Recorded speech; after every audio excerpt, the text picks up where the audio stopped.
Hello everyone, जय हिंद। तो आज हम लोग JCRT क्लास 6 इंग्लिश बुक का पहला यूनिट देखेंगे, द एम्पायर एंड नाइटिंगेल। तो चलिए स्टार्ट करते हैं। बिफोर यू रीड, पढ़ने से पहले, have you ever heard a caged bird sing? क्या आपने पहले कभी किसी पक्षी को पिंजरे में गाते हुए सुना है? Do you find it different than a bird singing in the garden? क्या आपको भी यह बगीचे में गाने वाले पक्षी से अलग लगता है? Well, this is a fairy tale. खैर, यह एक परियों की कहानी है।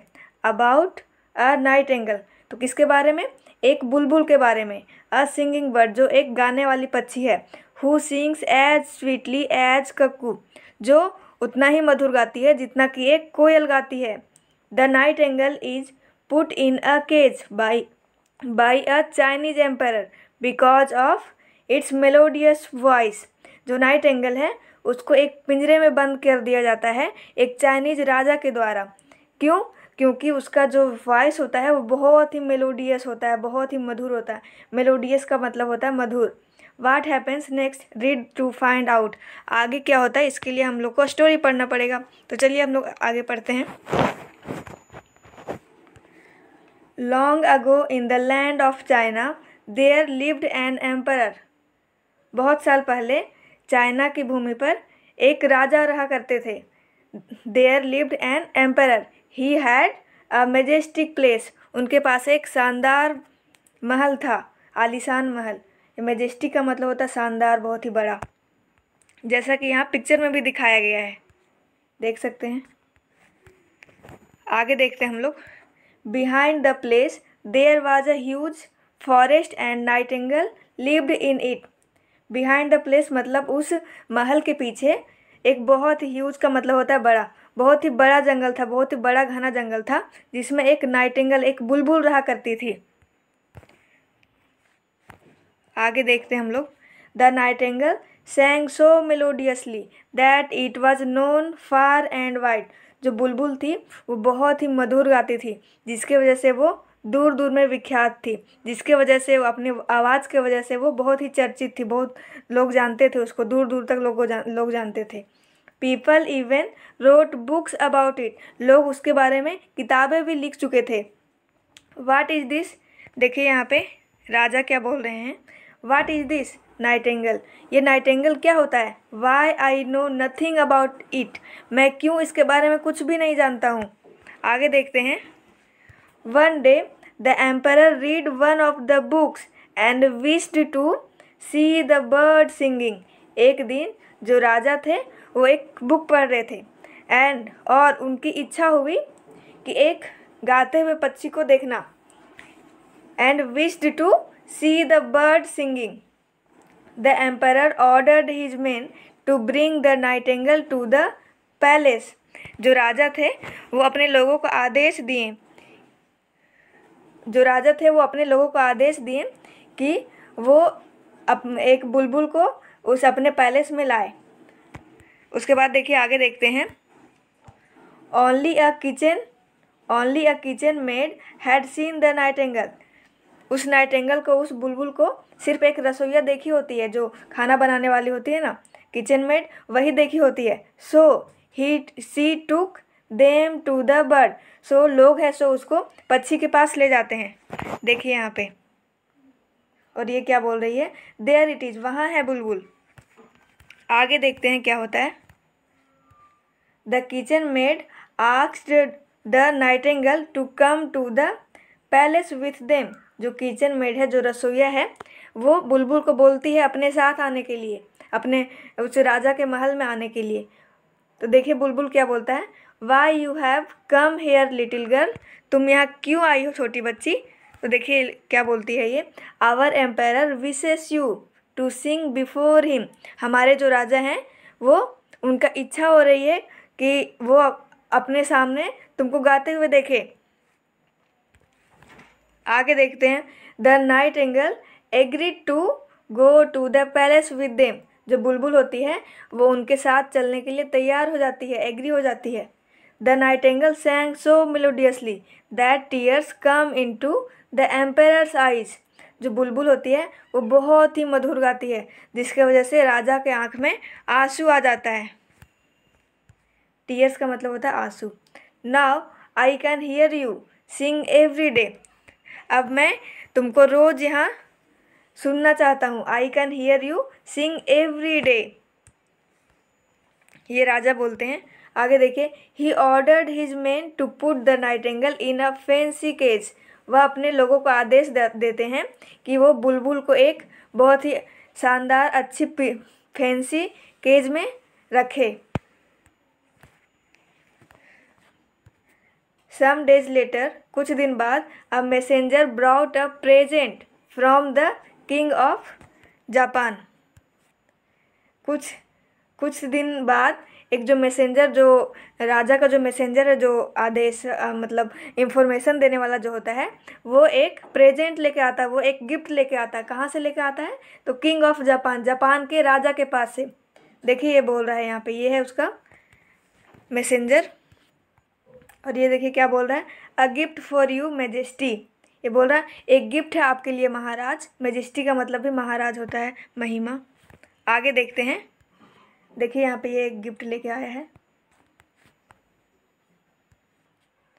It was a beautiful toy Nightingale made of gold and covered with jewels. यह एक बहुत ही सुंदर टॉय है, बहुत ही सुंदर खिलौना है। बुलबुल है वो जो खिलौना है। मेड ऑफ गोल्ड, जो क्या चीज़ से बना हुआ है? सोने से बना हुआ है। एंड कवर्ड विथ ज्वेल्स, और सोने जवाहरात, हीरे जवाहरात से कवर किया हुआ है। उसके बाद देखिए आगे देखते हैं, the emperor wound up the toy bird and it sang the same song again and again. जो राजा है वो टॉय को वॉन्ड करते हैं। वॉन्ड अप का मतलब होता है जख्म करना, लेकिन यहाँ पे वॉन्ड ऑफ द टॉय का मतलब ये ऐसा टॉय हम लोग भी बहुत देखे हैं कि जो मतलब मार्केट में मिलते रहता है, कि बस उसका थोड़ा सा की हम लोग प्रेस करते हैं और वो है सो गाना गाने लगता है या नाचने लगता है या चलने लगता है। तो यहाँ पे वही वो जो टॉय नाइटिंगेल है, उसको भी राजा ऐसे ही मतलब वॉन्ड अप करते हैं, तो वो बहुत ही मधुर गाना गाने लगती है बार बार। It sang the same song again and again. तो देखिए राजा क्या बोलते हैं, आह सच अ वंडरफुल प्रेजेंट। कितना सुंदर गिफ्ट है इनको। ये राजा को, इसका मतलब ये है कि राजा को ये गिफ्ट बहुत ही पसंद आया। देखिए यहाँ पे बोल रहे हैं। आगे देखते हैं, every night the emperor listen to the toy bird's song. हर रोज़ जो राजा हैं वो टॉय बर्ड्स का गाना सुनते थे। The real nightingale felt unhappy and flew back to the forest.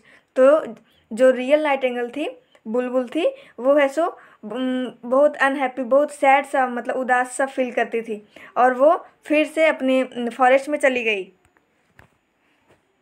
One day the toy bird broke and no one in the kingdom could repair it. एक दिन जो टॉय बर्ड होता है वो टूट जाता है, और उसको बनाने के लिए उस दरबार में, उस राजा का महल में कोई भी नहीं होता, रिपेयर करने के लिए कोई भी नहीं होता।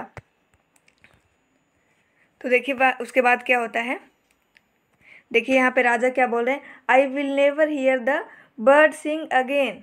मैं इस पक्षी का गाना दोबारा नहीं सुन सकता। उसके बाद देखिए आगे क्या होता है, द एम्पेयर बिकम सैड। जो राजा हैं वो उदास हो जाते हैं। His only wish was to hear the melodious music of the nightingale again. उनका बस एक ही इच्छा होता है कि वह उस मधुर नाइटिंगेल, वह बुलबुल की मधुर आवाज़ को सुने, उसकी गाना को सुने। Years passed and the emperor grew very sick. सालों बीत गए और जो राजा थे वो ऐसो सिक हो गए, कमज़ोर हो गए, बीमार हो गए। When the real nightingale hear the news it flew to his window to sing. ये न्यूज़, राजा तो बीमार हो गया ना, तो ये न्यूज़ जब रियल नाइटिंगेल, रियल बुलबुल को पता चला, तो वो ऐसो उसके विंडो पे आ गई। उसके बाद देखिए, every day the bird sat on the window and sang sweet songs for the emperor. हर रोज़ जो बुलबुल है वो उसके खिड़की पर बैठती और उसको स्वीट सॉन्ग सुनाती। ही रिकवर्ड वेरी सुन, जिसके वजह से जो राजा हैं वो बहुत ही जल्दी रिकवर हो जाते हैं, बहुत ही जल्दी ठीक हो जाते हैं। The empire pleaded the nightingale to come back to the palace and stay in the cage. जो राजा हैं वो बुलबुल से विनती करते हैं, आग्रह करते हैं कि तुम मेरे पैलेस पे फिर से आ जाओ और यहीं इसके केज में रहो। तो देखिए यहाँ पे बुलबुल क्या बोलती है, I like my freedom but I will come. बुलबुल बोलती है कि मुझे मेरी आज़ादी पसंद है लेकिन मैं ज़रूर आऊँगी। उसके बाद देखिए यहाँ पे क्या होता है, the nightingale refuse to stay in the palace but promised to come to the window every night to sing and did. जो बुलबुल होती है वो वहाँ पे रहने के लिए इनकार कर देती है, लेकिन वो प्रॉमिस करती है, क्या प्रॉमिस करती है कि but promise to come to the window every night to sing and did. वो प्रॉमिस करती है कि वह उसकी खिड़की पे रोज़ आएगी, रोज़ रात में आएगी और उसे गाना सुनाएगी।